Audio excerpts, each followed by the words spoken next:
오늘은 시대를 공부하는 그리스도인 세 번째 시간이고요. 도덕주의입니다. 여러분, 도덕주의라고 하는 것에 대해서 들어보신 경험이 있는지 모르겠습니다. 저는 시작하기 전에 지금 청년들에게도 얘기했지만 저는 늘 양육할 때 제 자녀에게 해야 하듯 양육해야 한다는 늘 마음이 있습니다. 똑같이 제가 인생의 여정 속에서 누군가가 나에게 조금만 더 일찍 복음에 대해서 바르게 알려줬더라면 인생이 조금 더 기쁜 영적인 삶을 빨리 들어서지 않았을까 하는 일들을 많이 느끼고 경험하게 됩니다. 그래서 오늘 여러분들과 나눌 핵심적인 내용은 나중에 1층 로비에, 나중입니다. 한 2, 3주가 될지 모르겠는데 플래카드로 붙게 될 것입니다. 그래서 그 대화면으로 인쇄해서 놓을 건데, 오늘 다루는 내용은 이 팀 켈러 목사님이 쓴 센터 처치라는 그 핵심 내용들을 잘 요약하고 조려서 저와 여러분들의 신앙생활의 영적 건강함을 잘 바르게 유지하도록, 그리고 특별히 다음 세대들 여러분, 주일학교 여러분, 청년 여러분들에게 바른 복음으로 인한 자유함을 빨리 누리실 수 있기를 간절히 소망하는 마음으로 이 말씀 준비하고 기도했습니다. 이제 화면을 전환시켜 주시면 시작해 보도록 하겠습니다. 오늘 세 번째 시간입니다. 포스트 모더니즘, 자연주의, 그 다음에 오늘 세 번째 도덕주의인데요. 누가복음 11장 39절 41절의 말씀을 읽었습니다. 여러분, 도덕주의하기 먼저 흔히 우리가 익히 들었던 단어는 무슨 단어죠? 앞에 있는 도덕이라는 단어입니다. 여러분들은 잘 아실 겁니다. 도덕책을 다 배워보셔서. 근데 요즘 우리 아이들이 배우는 도덕책은 이렇게 안 생겼어요, 그죠? 여러분들이 고개를 끄덕끄덕 고마워요.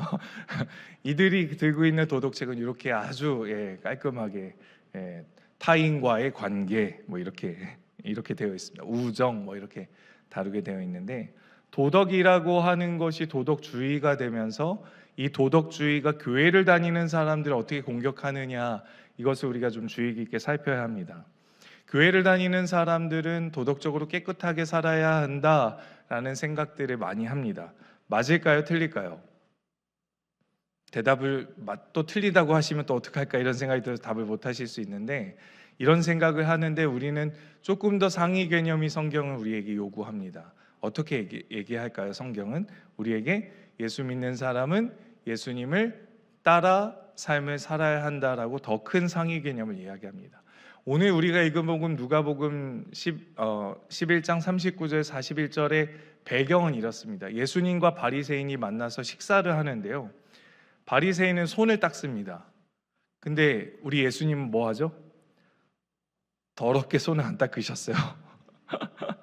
바리새인은 율법을 지키느라고 손을 닦습니다. 근데 예수님은 그렇게 하지 않으셨어요. 그러니까 오늘 대화는 그러한 상황 속에 예수님과 바리새인들이 했던 대화를 통해서 오늘 도덕주의에 대한 이야기를 좀 살펴보려고 합니다. 말씀을 같이 한번 읽어볼까요? 시작. 너희 바리새인은 지금 잔과 대접의 겉은 깨끗이 하나 너희 속에는 탐욕과 악독이 가득하도다. 예수님은 손을 안 씻고 바리새인은 손을 닦은 상태에서 의아했던 거죠. 왜 이렇게 음식을 먹는데 닦지도 않고 하냐라고 얘기했을 때 예수님은 의도적이셨습니다. 왜냐하면 바리새인의 상태를 꼬집기 위해서이죠. 바리새인은 무엇이 깨끗했습니까? 겉은 깨끗했습니다. 겉. 그러니까 종교적인 율법이 말하는 모든 것은 다 지켰습니다. 근데 예수님이 한 말이 매우 중요합니다. 그렇게 한 행동의 의도는 무엇이죠? 겉과 속이 다른 상태로 그 행동을 한 것입니다. 우리로 따지면 이런 거죠. 예배의 모든 행위, 기도의 모든 행위는 하지만 속에 있는 상태는 여전히 그 악독이 가득한 상태로 그 행위만 하기에 집중하는 것입니다. 그러면 이 상황에서 우리가 살펴볼 것은 도덕주의는 율법주의와 똑같은 거죠. 도덕주의는 율법을 지켜 행하면서 의로워지는 상태를 하려고 하는 행동입니다. 근데 이 사람은 아직 죄가 해결된 상태가 아니에요. 죄가 여전히 있는 상태에서 그 행위에 집중해서 1번부터 100번까지 율법을 지켜나가고 있습니다. 그래서 예수님 뭐라고 얘기하시냐면 40절이요. 같이 읽겠습니다. 시작. 어리석은 자들아 밖을 만드시니가 속도 만들지 아니하셨느냐. 의도가 뭐냐면 속과 겉을 다 씻어야 한다라는 얘기를 예수님이 하시는 겁니다. 그러면서 뭐라고 말씀하시냐면 그 안에 있는 것으로 구제하라. 그 안에 있는 것으로 구제하라. 그리하면 모든 것이 너희에게 깨끗하리라. 무슨 뜻이냐면 제가 이 배우는 개인적으로 이렇게 무슨 악감정이 있는 건 아닙니다. 겉과 속이 다른 상태로 행동하는 모습을 표현하기 위해서 제가 사진 한 장 갖고 왔습니다. 우리가 참 많은 시간을 보내면서 이런 생각들을 합니다. 신앙생활 하는데 집에 돌아가서 남편과 아내에게 함부로 하는 내 모습을 보고요. 자녀들에게 욕을 하는 내 모습을 봅니다. 그리고 나에게 가해를 입히는 사람들에게 똑같이 욕해주는 내 모습을 바라보곤 합니다. 근데 그때에 아무도 그 누구도 나에게 무엇을 설명해 주지 않냐면 그럼 나는 그리스도를 믿는 사람인가? 라는 질문에 답을 얻기가 참 어렵다는 것입니다. 중등부가 다음 주 수련인데 지금 계속 기도회 하고 계신 거 아시죠? 저쪽 한켠에서 이 종이 뒤에 되게 무서운 그림이 하나 그려졌어요. 위아래로 불이 타고 있습니다. 제 뒤에 앉은 자리 보시면 처음에 저게 뭘까? 지옥일까? 그랬는데 불타고 있는데 기도로 뜨거워지게 하는 막. 청소년 아이들이 저에게 질문하는 이유 여러 질문 중에 하나는 목사님 예수님을 인격적으로 어떻게 만나요? 라는 질문합니다. 자, 만나신 분들 답하실 수 있죠? 하나, 둘, 셋. 만나셨으니까 답하실 수 있을 거 아니에요. 그렇죠? 제가 늘 얘기하지만 맛집은 이제 잠깐 화면 내려주십시오. 맛집은 누가 잘 설명할까요?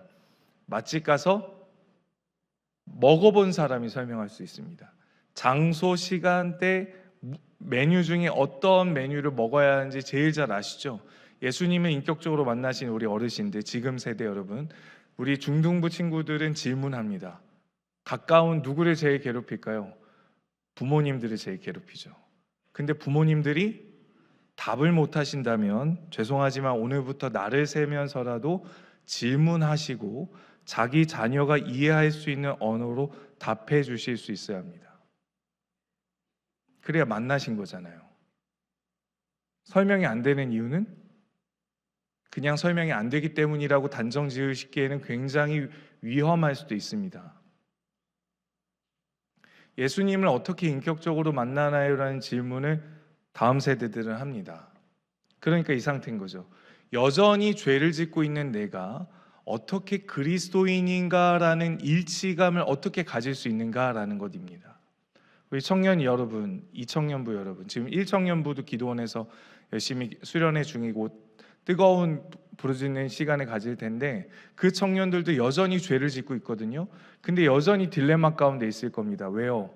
자기는 성도인데 이 수련회를 마치고 현실에 가서 또 똑같이 범죄할 거니까요. 그러면 예수 안 믿는 사람과 나는 무슨 차이가 있으며 나는 여전히 죄를 짓고 있는데 내가 어떻게 성도일 수 있는가라는 도덕적 괴리감을 어떻게 해결해야 하는가의 답을 얻어야 됩니다. 그리고 자유로워야 되는데 죄책감에 휩싸이게 되는 거예요. 성도 여러분들은 안 그러시나요? 집에 돌아가시면 우리 어르신들은 다 인격적이시고 너무 좋으셔서 전혀 그런 일이 없을지 모르겠지만 실제적인 우리의 내면의 상태는 내 안에 부도덕함을 여전히 발견하면서 나는 어떻게 성도로 기쁘고 즐거울 수 있는가를 연결시킬 수 있어야 되는 거죠. 오늘 이러한 상태를 꼬집으면서 예수님이 이들에게 말하는 것이 있습니다. 누가복음 11장 42절 같이 읽어볼까요? 시작.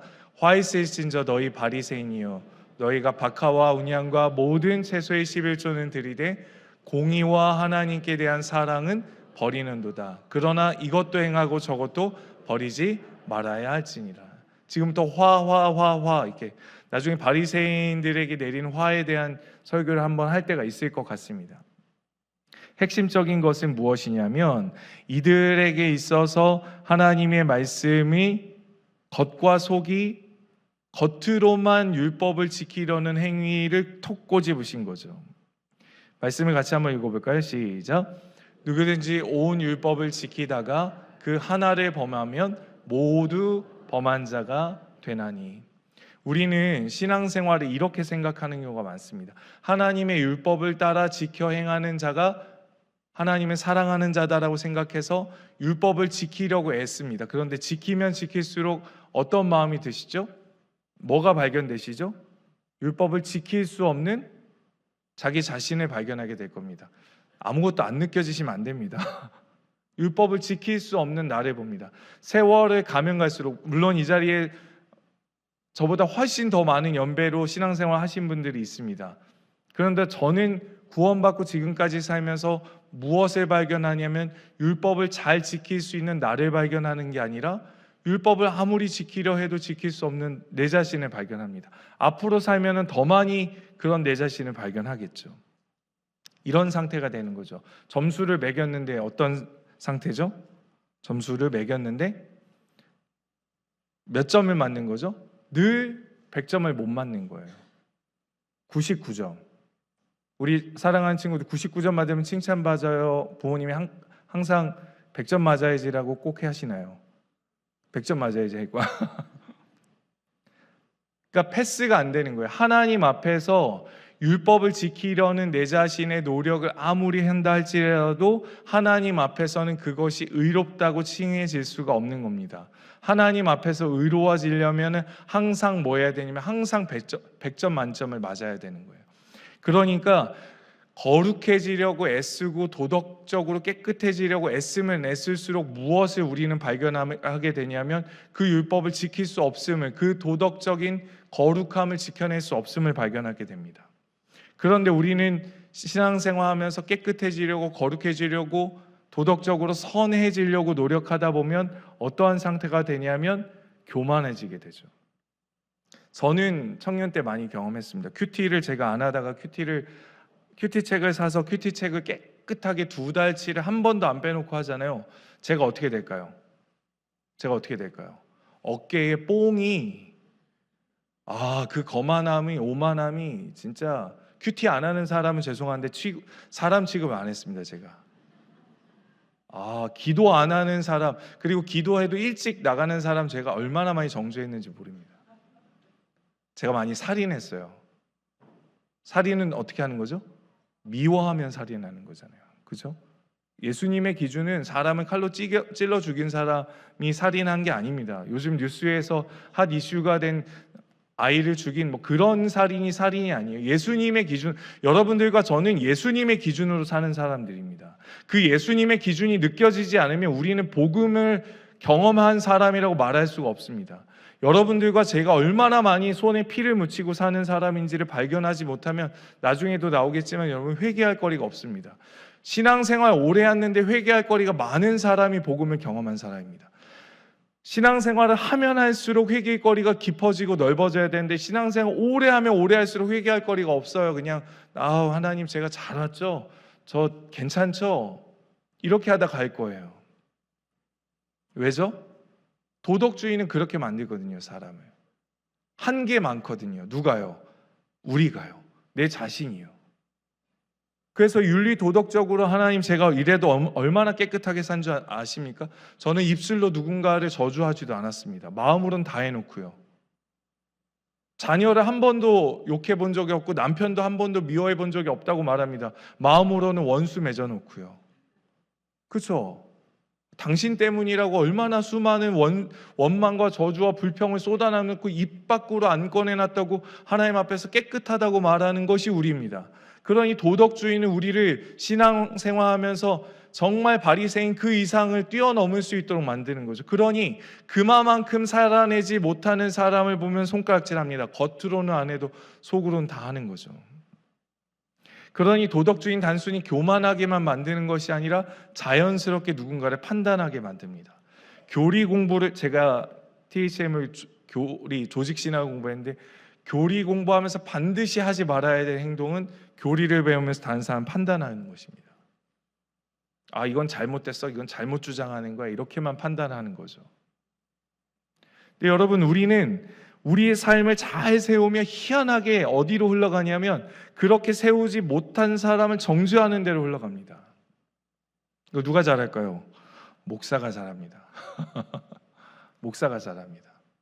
목사가 교만하기 딱 쉽잖아요, 그렇죠?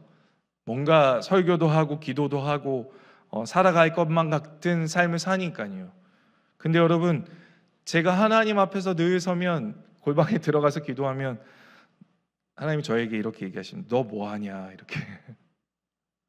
뭐 하는 거지? 부끄럽기 그지없는 순간들을 맞대합니다. 그러니 뭐밖에 없냐는 은혜밖에 없어요. 세월이 가면 갈수록 더한 것 같습니다. 도덕주의는 우리를 교만하게 만듭니다. 첫 번째, 부모를 교만하게 만들죠. 부모의 삶이 굉장히 윤리 도덕적으로 깨끗하고 말씀에 가까운 것처럼 삶을 살고 큐티 다 하고 말씀 잘 지키고 이러면 자녀들을 바로 손가락질합니다. 너는 그래가지고 하나님이 너 축복하시겠다. 너무 리얼한가요? 그래, 하나님이 너 참 잘도 인도하시겠다.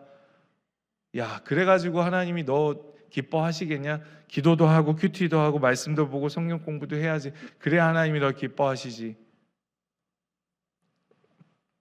부모 자신이 교만해지는 거예요.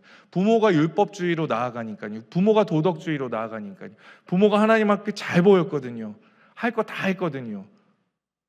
청지기 기도회도 나오고 금요 기도회 나오고 예배도 다 드리고 순모임도 하고 큐티도 하고 11조도 드리고 감사헌금도 뭐 하나 빠질 게 하나도 없었거든요. 죄 지은 게 없으니까요. 부모를 교만하게 만드는 거죠. 두 번째, 자녀를 교만하게 만듭니다. 누굴 판단할까요? 자녀가 도덕적으로 깨끗하면, 율법을 많이 지키면 부모님을 정죄합니다.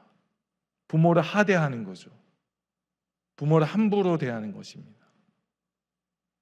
복음 앞에 서면 이것들이 무너지는데, 우리가 조금 착한 말 했다고, 조금 기도, 조금 하나님께 좀 하나님이 보시기 기쁜 기도를 하지 않았을까라는 내가 쌓는 하나님 앞에서 율법을 지켜나가는 것들을 하는 순간 우리는 교만해지고 자고해지고 남을 판단하고 정죄하는 자리에 늘 서게 됩니다. 그래서 바른 복음을 잘 아셔야 건강한 신앙생활을 주님 오실 때까지 할 수 있습니다. 복음은 좌우의 대칭을 잘 피해서 균형을 이루셔야 합니다. 우리가 오늘 살필 것은 율법주의, 도덕주의, 바로 종교주의에 휩싸이지 않도록 해야 하는 거죠. 무엇인가 종교적 열심을 가지고 막 열심히 해낸 것을 가지고 신앙생활하는 것을 주의해야 합니다. 정반대도 있습니다. 비종교, 상대주의에 휩싸여서 모든 것이 다 괜찮다고 말하는 것도 비율법주의에, 정말 이것도 피해야 할 내용이고, 이 사이의 균형을 잘 지켜야 하는 것입니다. 이게 바로 복음이죠. 지금 청년 1부, 청년 2부, 중등부, 고등부, 지난부 고등부 수련회 끝났고 여러 성경학교들이 끝나가고 있습니다. 이 복음을 바르게 경험한 교사와 교육자들이 자녀들에게 전수해주지 못하면 또 다른 종교주의에, 또 다른 율법주의에, 또 다른 도덕주의로 이 정도는 해야 하나님이 너를 기쁘시게 여긴다라고 말할 겁니다. 근데 여러분, 우리 사랑하는 지금 저 자리에 앉아있는 중등부, 고등, 청년 2부 지체들은 하나님이 있는 그대로 하나님 사랑하시는 줄 믿습니다. 여러분들도 그렇게 사랑 당하셨죠? 그렇죠? 뭔가를 하지 않으셨을 그때에, 정말 세상에 찌들어 있을 그때에, 죄를 먹고 마실 그때에 하나님이 다가오신 거 맞으시죠? 거기 아멘 하실 수 있으시나요? 저들도 동일하게 그렇게 사랑 당하는 줄 믿습니다. 율법주의는 우리가 구원받으려면 거룩하고 선한 삶을 살아야 한다고 주장하고 말합니다. 속는 거죠. 그러면 같이 한번 읽어볼까요? 시작.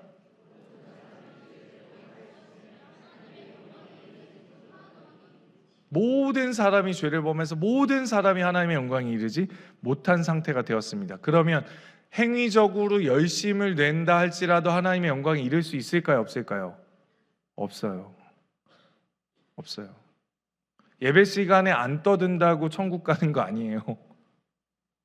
예배 시간에 떠들어도 천국 갈 수 있어요. 믿으십니까? 이렇게 얘기하면 큰일 났다. 이번 주부터 다 떠들겠네. 제발 청소년 여러분 떠들어 주십시오. 청소년 예배 가보셨나요? 저는 청소년 예배를 많이 경험했는데 애들이 자거나 딴짓하거나 합니다. 차라리 떠드는 게 더 나을 수도 있어요. 구원은 여러분들의 영혼을 사랑하시는 예수님의 인격적으로 만나면 구원받는 거예요. 모든 사람은 행위로 하나님께 나을 수가 없습니다. 아무리 율법적으로 깨끗한 삶을, 율법을 지키는 삶을 살려 해도 그것이 하나님께 의롭다 칭함을 받을 수가 없습니다. 믿으십니까? 누구의 의가 있어야죠? 예수 그리스도의 의가 있어야 구원받는 겁니다. 그러니 예수를 믿어야 한다고 말할 수밖에 없는 거죠. 그런데 왜 교회에서는 신앙생활을 가르칠 때 그렇게 안 가르칠까요? 그러니 스스로도 해결이 안 되는 거죠. 집에 가면 어떻게 해요? 율법적으로 부도덕하게 사는 내 자신이 용납할 수 없는 겁니다. 스스로도 용납이 안 되니까요. 변질의 요소가 있습니다. 도덕주의가 어떻게 구원받았는지를 잃어버리게 만들어요. 도덕주의는. 생각해 보십시오. 이 자리에 앉아있는 모든 분들, 아니 모든 성도라고 하는 분들은 저 죄의 종이었습니다. 저것을 깨달은 사람만이 누가 필요하냐면 예수 그리스도가 필요한 거예요. 저걸 깨닫지 못한 사람은 무엇하냐면 스스로 도덕적으로 윤리적으로 율법을 지켜서 하나님께 닿을 수 있다고 자기가 노력하는 사람입니다. 근데 저 상태에 빠진 사람은 자기의 의로 하나님께 닿을 수 없는 거죠. 예를 들어 볼까요? 누구의 기도를 하나님이 받으시죠?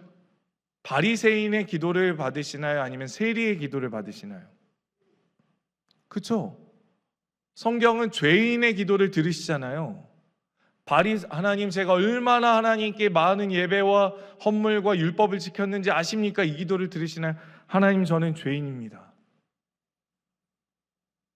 하나님을 싫었고 미웠고 떠났고 버렸고 믿어도 믿고 싶어하지 않는 존재인 내가 그게 나입니다.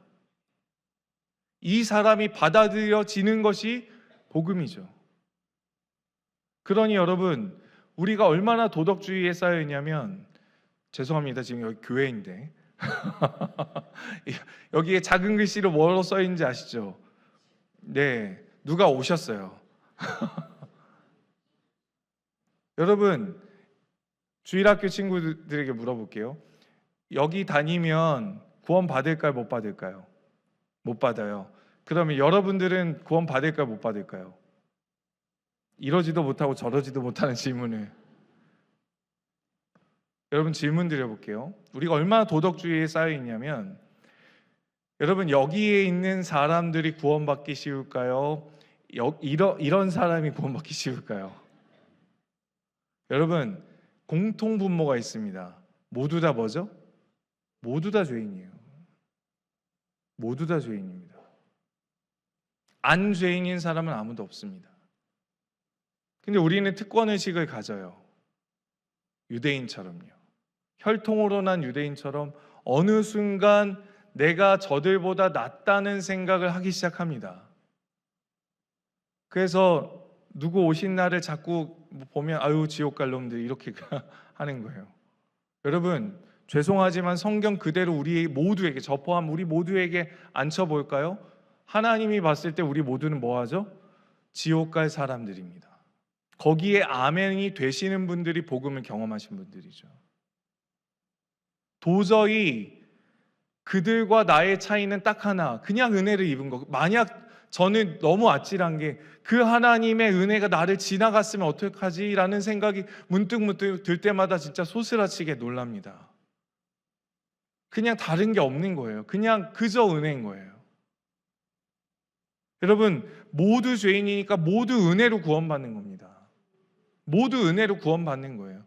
지금 이 대구 지역의 수많은 절에 계신 수많은 분들도 우리랑 똑같은 죄인일 뿐이에요. 그럼 뭐만 임하면 은혜만 임하면 똑같이 구원받는 겁니다. 그들이 매일 성경으로 큐티를 안 해도 하나님의 대신 죽으심을 믿기만 하면 그들도 영원한 생명을 소유하고 하나님의 자녀가 되는 줄 믿습니다. 그게 복음이고 그게 복음의 능력입니다. 근데 우리는 무엇인가 교회를 열심히 다니고 어느 순간부터 내가 조금 더 하나님께 가까이 가고 있다는 생각을 하게 돼요. 어느 순간부터 그랬죠? 그게 도덕주의의 폐해입니다. 우리를 변질시켜 나가는 거죠. 내가 무엇인가 조금 더 노력해서 하나님께 가까워졌다는 생각을 하도록 만드는 겁니다. 사단의 고도의 전략이고 포스트 모더니즘을 사용한 도덕주의를 이용한 공격들입니다. 그래서 신앙인들을 무미건조하게 만들어요. 목사님, 어떻게 도덕주의가 신앙을 무미건조하게 만드나? 자기의 노력으로 애쓰니까요, 신앙생활에 기쁨이 없습니다. 여러분, 제가 저 뒤에서요, 오늘도 찬양하는데 안개 속에서 주님을 보내, 근데 제 가슴속 깊숙한 곳에서요, 내면에 있는 내 영혼의 두려움, 막막함, 그 깊은 절망 속에 있는 나도 모르는 그 무엇인가 꿈틀대면서 하나님, 그 보이지 않지만 실존하시는 하나님을 붙잡는 것만이 내 삶의 전부구나라는 그냥 고백이 절로 나옵니다. 저는 이 청년 이부가 오늘 특송해 준 찬양이 얼마나 저 개인적으로는 찬양을 못 불러서 그렇지 부르고 싶은 찬양이냐면, 찬양의 가사를 한번 보세요. 말로만 따라간다고 하는 그 길, 많은 사람들이 자기들은 가지 않지만 말로만 그 길을 가야 한다고 하는 그 길을 걷겠노라고 청년 이부가 찬양했습니다. 이 시대의 복음은 안 보입니다. 복음으로 사는 사람들이 보이지 않아요. 그런데 내가 그 길을 가야 하는 청년들의 삶을 고백한 겁니다. 헌신이 어디 있습니까?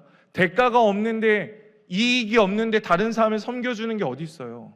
그런 게 없습니다. 지금 시대는 공과 사고요, 무엇인가 수지타산을 다 따져서 움직입니다. 그리스도인들마저도요, 손해보는 경우가 없어요. 어디에도 윤리 도덕주의는 있고 율법주의는 있어도 은혜, 긍휼, 그냥 무조건적 은혜, 무조건적 용서 이런 거 없습니다. 이렇게 변질되어 버렸어요.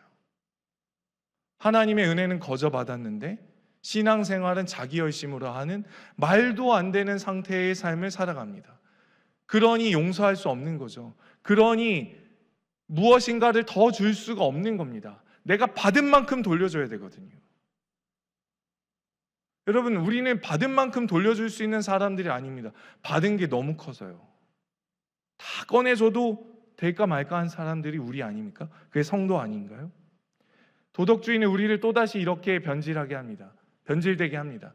내가 잘하고 있다고 생각되는 그 순간, 내가 스스로 인정되는 그 순간만 하나님의 은혜가 느껴지는 거예요. 나 잘했으니까, 스스로에게 상 주듯 하나님의 은혜가 나에게 임한 거지 라고 생각하는 겁니다. 그러면 이 변질은 그 다음 변질의 요소와 동일하게 섞여 있죠. 다른 사람의 고난을 그가 저지른 죄 때문에 자연주의처럼 그 사람이 잘못했으니까 그 사람에 대한 죄의 결과 그 사람이 받는 거야 라고 그를 바라보고 판단합니다. 옆에 사람이 나쁜 일을 경험하고 안 좋은 일을 경험하면 바로 판단해 버리는 거예요. 나는 그렇게 안 살았으니까 자기는 그런 일을 안 당한다고 생각하는 겁니다. 예를 들어볼까? 그냥 옆에 분이 암이 걸렸어요. 그러면 마음 켠 한켠으로 그 사람이 인생을 잘못 살아서 하나님 벌 주시겠지 이렇게 생각하는 거예요. 자기는 하나님께 예배도 잘 드렸고 기도도 잘해서 그래서 건강이 보장받는다고 생각하는 겁니다. 여러분, 이게 우리의 삶을 얼마나 망가뜨리는지 모릅니다. 네 번째 변질 요소는요, 스스로에게 고난이 밀려왔을 때도 해결을 못하는 거예요. 왜죠? 이제는 창피하거든요. 다른 사람을 판단하고 저주했던 그 기준으로 나를 보려니 스스로 못 견디는 겁니다. 왜요? 왜 그렇죠? 이제 내가 다른 사람을 판단했던 그 기준으로 나를 보니까 이제 교회를 다닐 수가 없어요. 예를 들어서 자녀가 이혼했잖아요. 그러면 얼굴 나쁘끄러워서 교회를 못 다닙니다. 창피한 거예요. 누군가가 윤리도덕적으로 내 자녀나 내 남편과 내 아내가 윤리도덕적으로 잘못한 일을 저지르면 숨어버리게 되는 거예요. 왜요? 하나님이 나를 은혜로 받아주신 건 새까맣게 잊어버리고 내가 깨끗하고 도덕적으로 손가락질 받을 만한 일을 행했다고 생각해서 교회를 안 다니게 되는 겁니다. 피하게 되는 겁니다. 그건 너무 이상하잖아요. 하나님은 우리의 죄를 맑게 씻으셨고 맨날 말로만 이렇게 반복하시죠. 과거에 지은 죄, 지금도 짓고 있는 죄, 앞으로 지을 모든 죄까지 다 용서받았다고 말은 해놓고 실제로 죄 지어서 넘어지고 쓰러지면 다윗이 생각이 안 나는 거예요. 여러분, 다윗은요, 엄청난 범죄를 저지른 사람입니다. 그런데 다시 하나님 앞으로 설 수 있는 이유는 무엇이죠? 그가 용서받은 그 은혜가 계속되기 때문에 그래요. 하나님 앞에 용납받은 은혜는 그를 계속 용납하시기 때문에 그렇습니다. 여러분, 건강한 복음은 사람의 온 인생을 송두리째 바꿔놓는 거죠. 첫째, 뭘 고백하게 되죠? 하나님, 나는 내가 감히 생각했던 것보다 훨씬 더한 죄인이고 허물 많은 존재입니다라는 고백을 날마다 순간마다 하게 되는 겁니다. 이건 윤리 도덕적으로 잘못해서 할 수 있는 고백이 아니에요. 횡단보도에서 불이 빨간불인데 지나간 그런 잘못, 윤리 도덕적인 잘못을 고백하는 게 아닙니다. 다른 사람 탈세해서 돈을 그냥 많이 이렇게 내가 감추어서 그런 고백을 하는 게 아닙니다. 영혼의 빛이 비춰져서 그 영혼이 견딜 수 없는 상태, 미움, 질투, 시기, 다툼, 분노, 당짓는 것 모든 보이지 않는 하나님만이 보이시고 비춰주실 수 있는 죄를 비침받고 견딜 수 없는 마음의 상태를 날마다 조명받게 되는 겁니다. 그러면 하나님 앞에서 그냥 송두리째 나를 그냥 그저 나는 그냥 호흡만 하고 있을 뿐 나는 그냥 거저 하나님이 살려주신 것이구나라는 걸 고백하게 되는 거죠. 둘째요, 나는 내가 감히 바랄 것보다 훨씬 더 많은 사랑과 하나님의 용납이 나에게 있었구나 하는 것을 경험하게 됩니다. 여러분, 이러한 용납과 사랑을 경험한 부모님이요, 자녀를 보면서 기다려 주실 수 있으면 야, 괜찮아, 하나님 너 사랑해. 우리 주일학교 학생들, 하나님이 여러분들 사랑하십니다.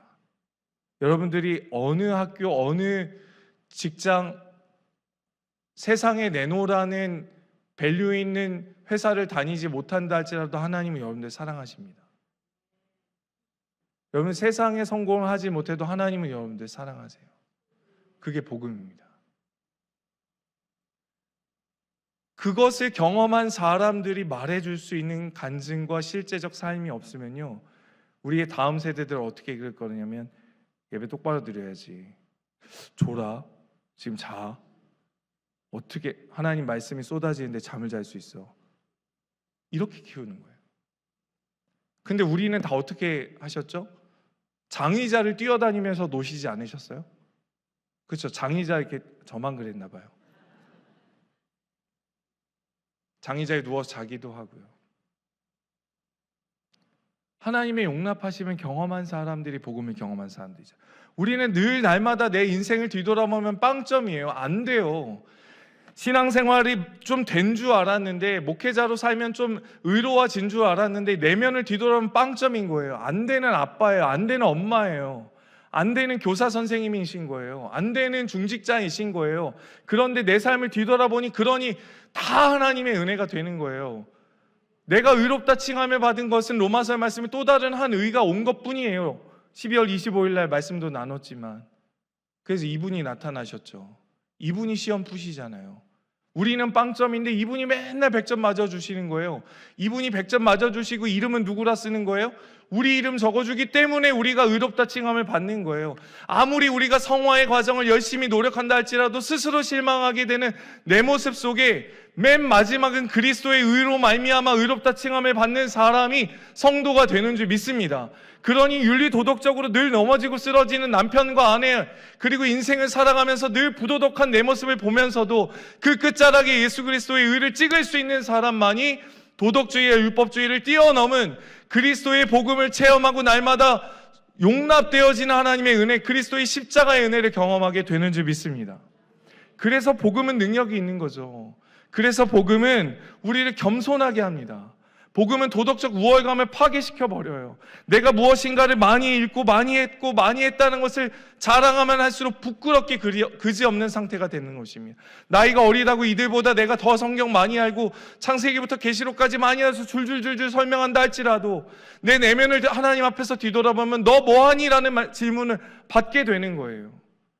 그러면 그 하나님 앞에서 하나님, 그래도 제가 설교도 했고 기도도 했고 이런 것도 많이 하지 않았습니까? 그런데 그게 무슨 나에게 그게 몇 점짜리지?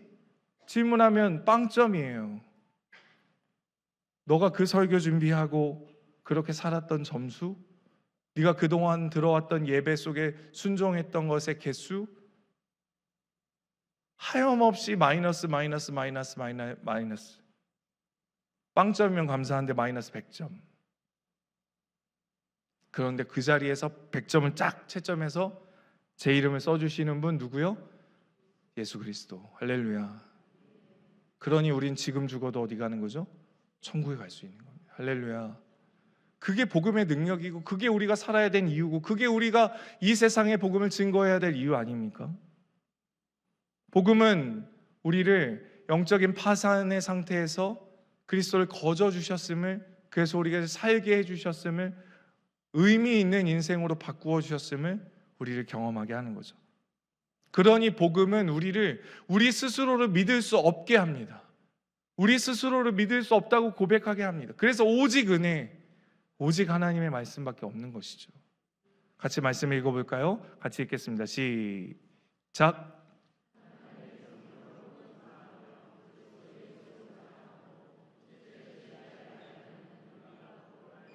사도 바울이 빌립보 교회 성도들에게 편지하면서 너희 육체를 신뢰하지 않는 우리는, 이 편지를 받는 독자들 너희들과 이 편지를 쓰는 나 바울은 우리의 몸뚱아리를, 우리의 몸이 하나님의 법을 지켜나가는 것으로 의롭다고 행할 수 있는 사람들이 아니다. 그러니 우리는 영적인 할례파, 우리가 영적 할례파다라고 말하는 것이죠. 자신이 무엇인가 해낼 수 있는 사람이 아니라는 것을 잘 알고 있는 사람들, 우리가 하나님 앞에서 의롭다고 행할 수 있는 것을 행할 수 있는 사람들이 아니라는 것을 고백하는 사람들, 오늘은 깨끗할 수 있어도 내일은 넘어질 수 있는 사람들이 우리요, 오늘은 다른 사람들 앞에서 떳떳하다고 섰을 수 있을지 모르겠지만 10년 후, 20년 후, 30년 후 앞에 섰을 때 그들과 다름없이 똑같이 넘어질 수밖에 없는 존재임을 고백하게 되는 우리라는 사실이죠. 그러니 도덕주의, 율법주의는요, 무엇을 냉랭하게 만들어버릴까요? 우리 안에 은혜 없는 진리를 만들어버려서 우리의 신앙생활을 냉랭하게 만듭니다. 열심히 무엇인가를 할 때는 은혜가 있지만 그렇게 하지 않고 바쁘게 보낼 때는 은혜가 없는 거예요. 그래서 은혜 없는 진리 속에 사는 사람들이 무엇이 되어버릴까요? 명목상의 그리스도인들이 되어버리는 것입니다. 명목상의 그리스도인의 삶을 살면 어떻게 될까요? 유신론적 무신론자가 되는 겁니다. 그러니 신앙생활에 기쁨과 감격이 없는 거죠. 지난번에도 잠깐 보였듯 다시 리마인드 시켜드리면 전체 기독교인 중에 60%가 명목상의 그리스도인들입니다. 44%, 미국 내에서도 거듭남의 기준으로 살폈을 때도, 그리고 미국인의 기준으로 66.7%, 한국 개신교 중에서도 명목상의 그리스도인들이 많다고 말씀드렸습니다. 57.2%. 그러면 신앙생활하는 이유가 무엇이냐? 무엇 때문에 교회를 다니느냐? 중간에 보시면 명목상 그리스도인들이 주황색이고요, 명목상 교인이 아닌 사람들이 파란색입니다. 회심한 그리스도인들이. 근데 명목상 그리스도인들이 신앙생활 하는 이유는 무엇이냐면 그저 마음의 평안함, 안정감을 위해서 신앙생활 하는 거예요. 명목상 그리스도인들이 많이 발견되는 시점이 어디냐면 믿음의 4세대가 지나서 나타난다고 연구조사가 나왔습니다. 그러니까 1대, 2대, 3대, 4대가 지나면, 그러니까 지금 4대가 진행하고 있죠. 점점점 많이 나오고 있습니다. 제자도와 헌신이 없는 최소주의, 조금만 해, 많이 할 필요 없어, 신앙생활 이렇게 열심히 할 필요 없어. 그리고 교육자에게만 의지한 신앙생활을 하게 됩니다. 수동적으로. 그래서 스스로 말씀 보거나 기도하거나 묵상하거나 하지 않아요. 성경 공부는 목회자가 해야 된다고 생각하는 겁니다. 누구에게나 이러한 일들은 일어날 수 있습니다.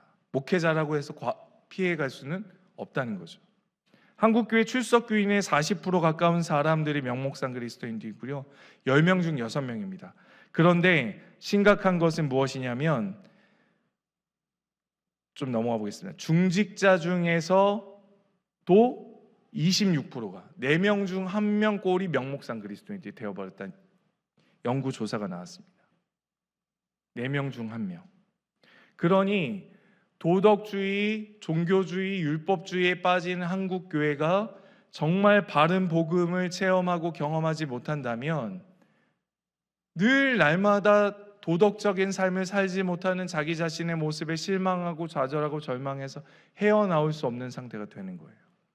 그 거꾸로 어떻게 할까요? 어떻게 할까요? 이제 화면을 바꿔주십시오.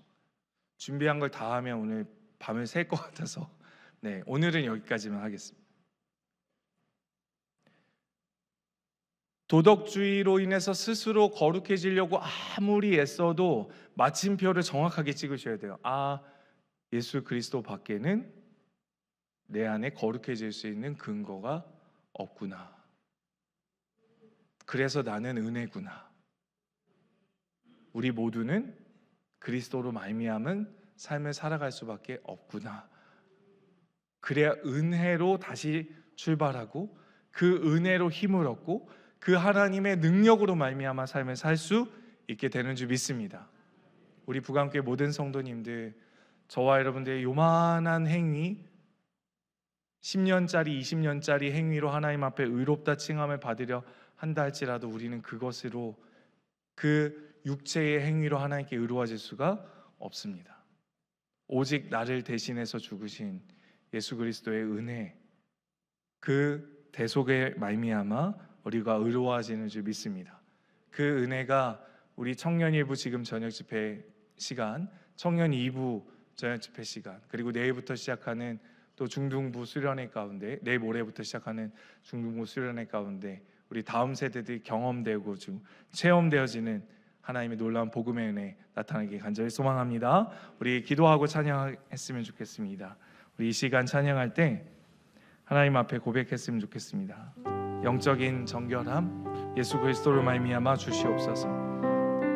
그리스도가 우리 안에 거룩한 영으로 사시면서 주실 수 있는 영적인 거룩함, 정결한 마음 우리 안에 주시옵소서. 찬양하고 기도하는 시간 갖겠습니다. 성령으로 말미암아 다시 태어나게 하여 주시옵소서. 찬양합니다.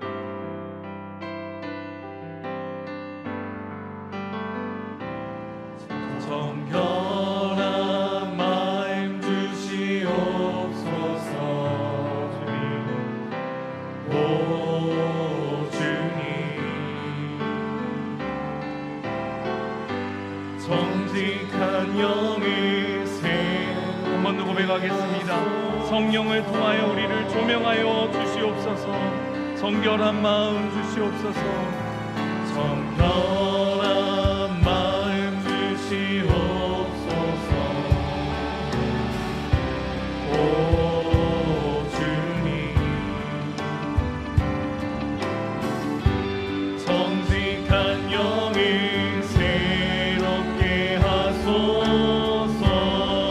나를 주님 앞에서 멀리하지 마시고 나를 주님 앞에서 멀리하지 마시고 주의 성령이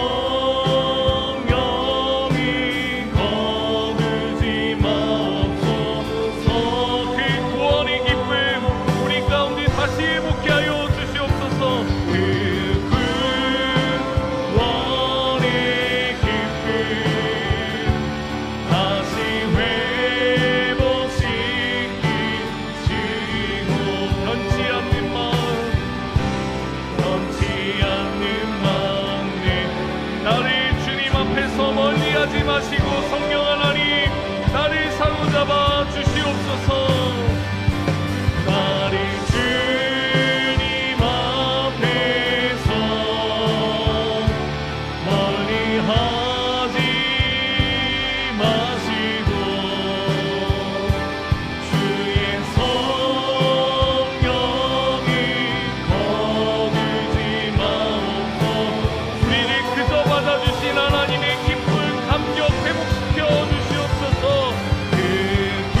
생각하며 우리가 행위로 어느 순간부터 하나님 앞에 거룩해지려 노력했던 모습이 있다면 이 시간 하나님 나의 행위를 뒤돌아보며 주님 앞에 고백했으면 좋겠습니다.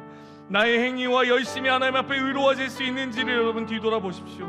그 어떠한 것으로도 하나님 앞에 의롭다 칭함을 받을 수 없었지만 나를 대신하시고 내 안에 사시는 예수 그리스도로 말미암아 하나님의 자녀 되었다는 사실, 그래서 우리가 예수님의 이름으로 기도할 때마다 내 기도를 들으셨다는 사실, 우리가 그 은혜와 감격을 잃어버리면 안 될 것 같습니다. 이 시간 주의 한번 간절히 외치노니 하나님 나를 있는 모습 그대로 사랑해 주셨던 그 하나님의 사랑에 뜨겁게 반응할 수 있는 성령 하나님의 구원의 감격의 회복 일어나게 하여 주시옵소서. 주의 한번 간절히 주님 기도하며 나아갑니다. 주여,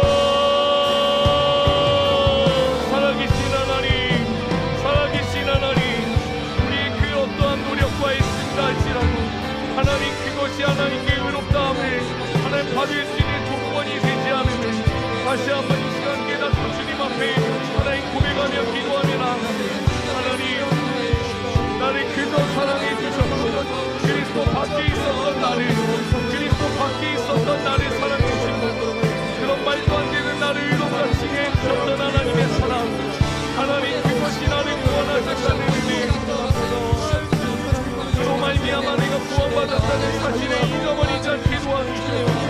내가 아무리 열심히 노력한다 할지라도 그 노력과 열심과 애씀이 하나님 앞에 의의가 될 수 없음을 다시 한번 깨닫습니다. 하나님 평생토록 잃어버리지 않게 도와주시옵소서. 평생토록 하나님 나의 열심과 애씀이 하나님 앞에 의롭다 칭함을 받을 수 없는 존재임을 깊이 깨닫게 하여 주시옵소서. 그래서 믿지 않는 자들보다도 더 나은 의가 하나님 다른 성도에 있는 사람들보다 더 나은 의가 있어서가 아니라 오직 나를 위해서 죽으신 예수 그리스도의 은혜, 내 안에 사시는 그리스도의 은혜밖에 내가 주장할 것이 없음을 이 시간 고백하며 나아갑니다. 나는 깨끗한 줄 알았는데, 나는 덜 하나님 죄인인 줄 알았는데, 나는 하나님 말씀도 있고 기도도 해서 예배 빠지지 않고 예배 잘 드려서 죄 안 짓는 줄 알았는데 네 깊은 내면 속에 사로잡혀있는 교만함, 사고함, 바리새인과 같이 배칠한 무덤과 같은 우리의 모습들이 있었음을 하나님 깊이 뒤돌아보면서 하나님 다른 사람 바라볼 때 더 나은 사람과 같이 행동했으며 다른 사람들을 평가했으며 판단했으며 하나님 손가락질했으며 다른 사람을 하나님 우리의 마음속으로 미워하고 시기하고 질투하며 다투었던 우리의 모습을 보아도 죄인이 진짜스러며 삶을 살아갔던 우리의 죄악된 모습임을 고백하며 나아갑니다. 하나님 말씀을 삿대로 하나님의 기준 원리를 보았을 때 하나님 주님 앞에 설 수 있는 존재가 아님을 다시 한번 깨닫습니다. 하나님 자녀보다 더 나은 삶 살지 못했음을 고백하며 나아갑니다. 하나님 내 동지들과 동역자들과 함께 있는 사람들보다도 함께 있는 하나님 지체들보다도 거룩하지 못했음에도 불구하고 하나님 바리새인들과 같이 거룩한 삶을 사는 것처럼 생각했던, 그래서 마치 하나님과 더 가까운 것 같이 스스로를 여겼던 우리의 모습, 교만하고 완악하고 높아졌던 모습임을 회개하며 나아갑니다. 하나님 나를 구원하신 것이 나의 어떠함을 보시고 사랑하신 것이 아니오며 나의 어떻게 잘 행할 줄 알고 구원하신 것이 아님을 다시 한번 이 시간 고백하며 나아갑니다. 하나님 오직 복음의 은혜는 죄인에게만, 설사한 죄인에게만 하나님이 그 죄를 해결해 주셔야 한다고 소망하는 이들에게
같은 내 마음, 돌 같은 내 마음,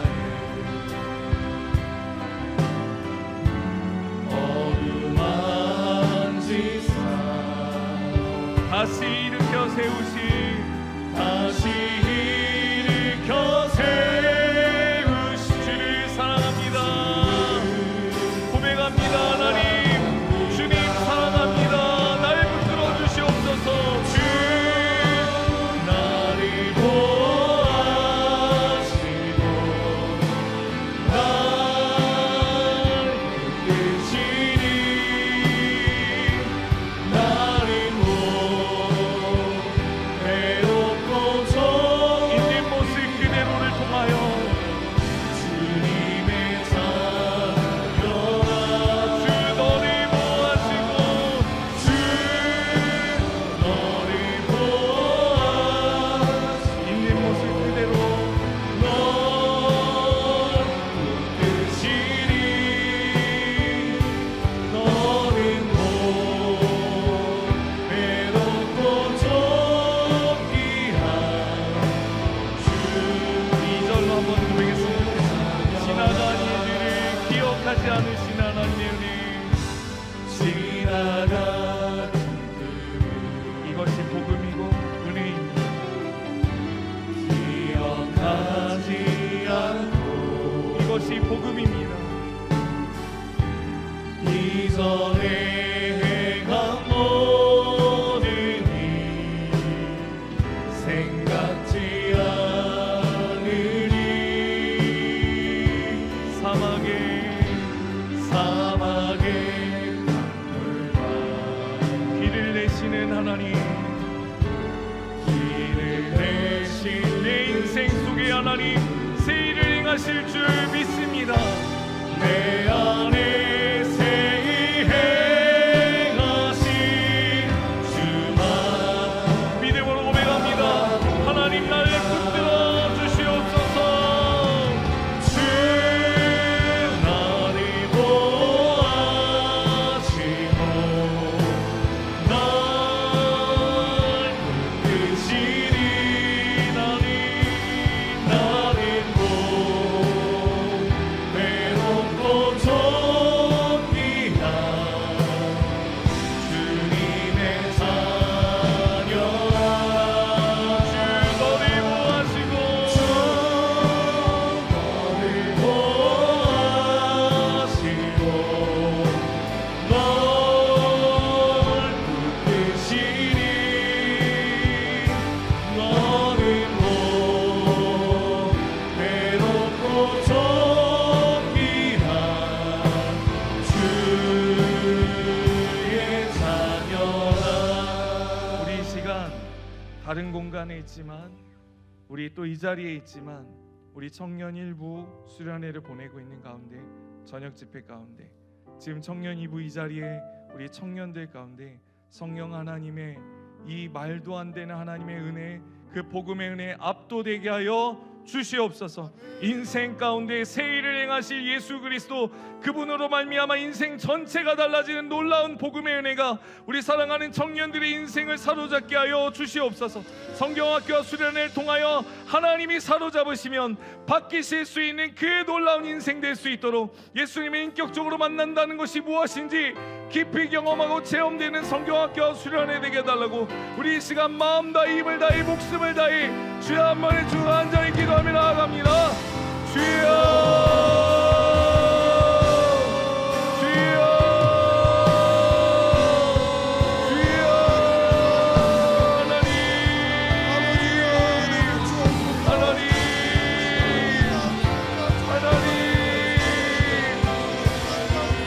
만나주시고 찾아가주시고 보여주시고 나타내주시고 하나님 보여주시옵소서.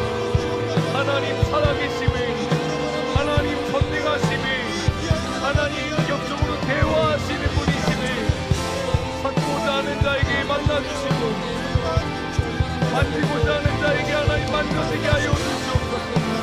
하나님 지금도 살아온 동역이냐 하나님의 말씀으로 온과 영광과 뜨거운 모습을 찔러주고 계셨고 주의 성경들의 죄악을 낱낱이 밝히시고 그 죄를 말같이 씻으시 역사하시는 말도 안 되는 하나님의 은혜를 경험케 하시고 인생을 송두리째 바꾸실 수 있는 하나님의 복음의 능력, 우리를 바꾸신 하나님의 능력, 인생을 바꾸신 하나님의 능력이 그들의 인생을 바꾸는 놀라운 은혜와 역사 일어나게 하여 주시옵소서. 삶의 이유와 목적을 바꾸신 하나님, 삶을 살아야 되는 이유를 발견케 하여 주시옵소서. 하나님, 이 땅에 한 번뿐인 인생을 귀하고 값지게 삶을 살아야 되는 이유, 목적, 공부해야 하는 이유, 경제해야 하는 이유, 돈을 벌어야 하는 이유 발견케 하여 주시옵소서. 성령 하나님, 저들을 압도하시옵소서. 통치하시옵소서. 말씀하시옵소서. 하나님, 궁금한 자들에게, 주를 찾는 자들에게 하나님 보이시고 나타내 주시고 하나님 경험할 수 있도록 하나님 지금도 살아계시며 지금도 살아온 동력 있는 하나님의 말씀으로 나와 교제하실 수 있는 분이시며 지금도 어느 곳에서나 하나님의 능력이 나타나며 어떠한 상황에서든지 하나님의 선ting하심이 하나님의 죄인을 살리시는 분이시며 죽은 자를 살리실 수 있는 하나님이심을 경험해 나갈 수 있도록 거룩하신 성령님 하나님 태워주시옵소서. 하나님 죄를 불태우시고 깨끗게 하시며 위롭다 하시는 놀라운 하나님의 은혜 앞부리게 하여 주시옵소서.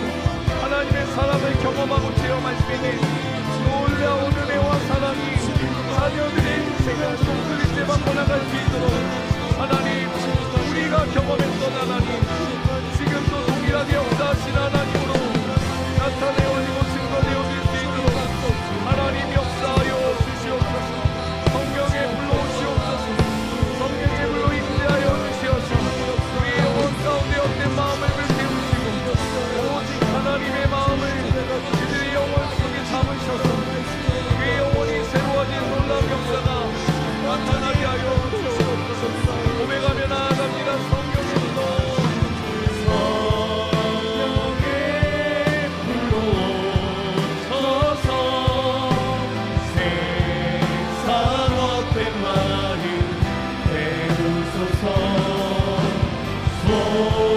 주님을 바라는 영혼들에게 성령님 임재하여 주시옵소서.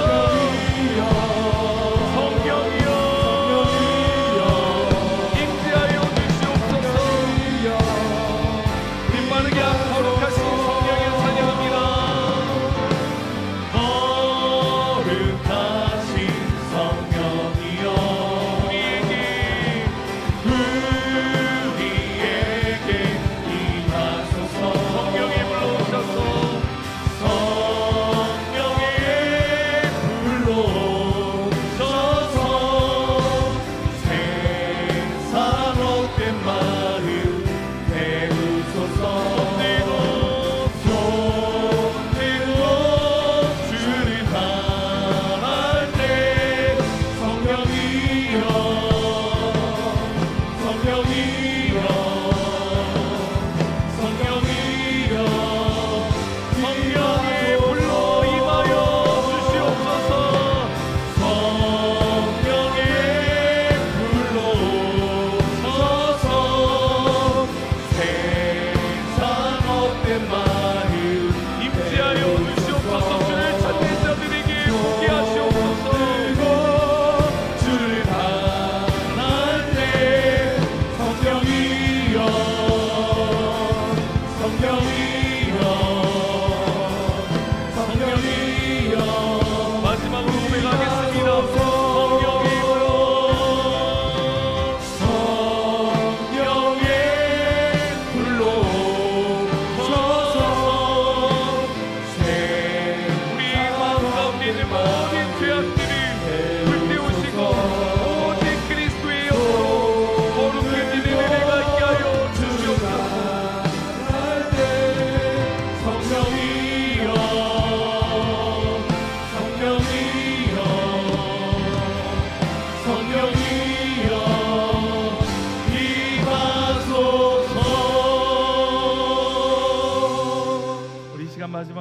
기도했으면 좋겠습니다. 우리의 삶은 일상으로 돌아간 그 자리에서 우리의 노력으로 또 열심히 거룩해지려 할 것입니다. 그건 당연한 것입니다. 왜냐하면 우리 안에 사시는 거룩한 성령이 그것을 원하시기 때문에 그렇습니다. 그러나 우리의 그 노력과 애씀은 하나님의 시작이지만 그것을 우리가 해낼 수 있는 능력은 우리 안에 없음을 고백했으면 좋겠습니다. 하지만 우리 안에 사시는 성령님 일하여 주셔서 그분의 요구대로 우리의 입술이, 그분의 요구대로 우리의 보는 것들이, 그분의 요구대로 우리에게 듣는 것들이, 그분의 요구대로 우리가 걸어가는 장소, 머무는 시간들이 주님 원하시는 대로 주님 닮아갈 수 있게 하여 주시옵소서. 거룩하신 성령이 원하시는 직장의 삶, 거룩하신 성령이 원하시는 부부의 가정의 삶, 거룩하신 성령이 원하는 대학과 직장인의 삶, 거룩하신 성령을 받은 주일학교 학생들이 가정에서, 교실에서 거룩하신 성령이 원하시는 것을 쫓아 사는 삶 살게 해 주시옵소서. 그러나 스스로 실망하고 좌절하고 낙심하고 절망할 그때에 그리스도를 바라보는 놀라운 은혜가 있게 하여 주시옵소서. 그래서 언제든 은혜로 돌아와 은혜 안에 머물며 은혜로 새로워지고 은혜로 도전하고 은혜로 사는 평생의 삶, 우리 다음 세대들, 우리 한국교회, 이 나라 이 민족 가운데 있게 달라고 마지막으로 주여 한번 간절하게 주님 기도하고 마치겠습니다. 주여 한번 주 기도합니다. 주여,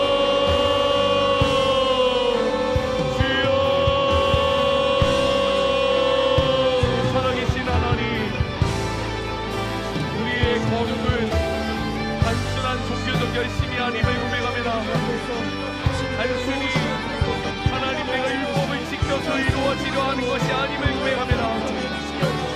내 안에 사시는 거룩한 영이, 내 안에 사시는 그 거룩한 영이 내 입술을, 내 말을, 내 행동을 바라보시며 하나님이 내 속에 사시면서 내 안에 사시는 이 모든 그리스도니, 내 안에 그리스도의 열매를 맺게 하기 원하시는 하나님의 용서와 방향이 주님이십니다. 그것에 실망하지 않고 오직 그대로 말미암아 사는 삶, 우리 대국방의 모든 성도님들의 가정이 되게 하시옵소서. 직장의 삶이 되게 하시옵소서. 우리 대학 생활이 되게 하시옵소서. 하나님 직장의 삶이 되게 하여 주시옵소서. 중학교, 고등학교, 초등학교 모든 유치원 가정 안에 있는 자녀들이 성령을 받아 거룩한 영을 받아 그 거룩한 영이 원하시는 삶의 걸음을 걸어갈 수 있도록 우리는 할 수 없지만 내 안에 사시는 그리스도가 나를 이롭게 회복해 하시며 다시 새롭게 하시며 다시 살게 하시며 우리는 할 수 없는 육체를 신뢰할 수 없는 사람들이지만 하나님 나를 용납해 주시고 받아주시고 사랑해 주신다는 사실에 감격하여